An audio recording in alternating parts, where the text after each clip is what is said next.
baka magtaka sa presyo eh.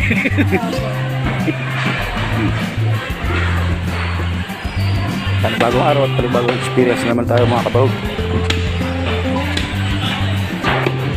Bumili nga tayo rito sa may pamilihang bayan ng Gimba ng karne ng kambing. Ganon din ng sangkap ng ating lulutoy na sinigang sa sampalok, talbos ng sampalok, bawang, sibuyas at luya. Bali, ilang beses din natin hinugasan ang ating biniling karne ng kambing para siguradong malinis.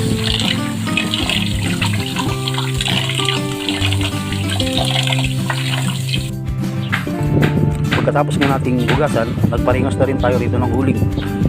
Ating palalambutan ang ating karne.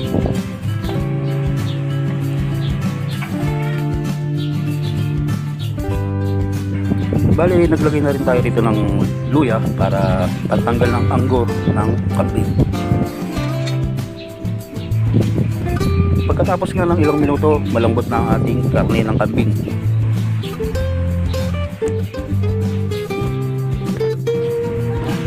Hiniwa na rin natin ang mga lahok ng ating lulutuin silang palokang kambing, katulad ng bawang, sibuyas at luya. Nagpainit na rin tayo ng mantika sa ating kawali.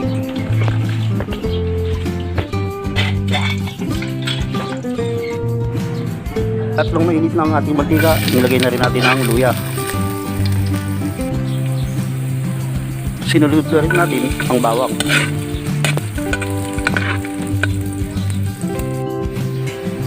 Ganun din ang sibuyas.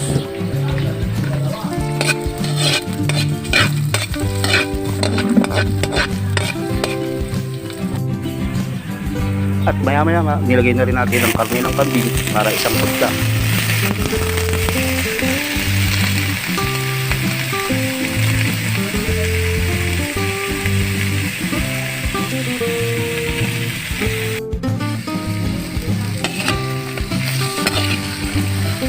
Halu-haluin lang natin ang karne ng kambing hanggang sa ito'y masangkot siya ng mabuti.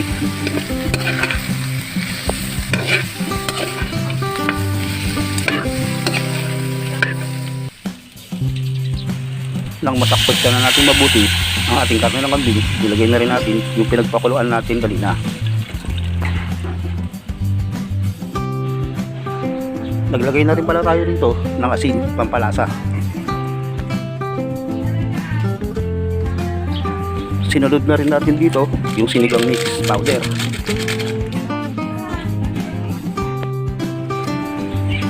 Nilagay na rin natin dito yung hiniwa-hiwa nating talbos ng sampalok. Pagkalagay natin ng talbos ng sampalok, naglagay na rin tayo ng paminta. Sinunod na rin natin ang siling green. Pagkatapos nga ng ilang minuto, luto na ang ating sinampalukang kambing. Enjoy at ingat lang lagi. See you sa susunod na eksena mga kabahog.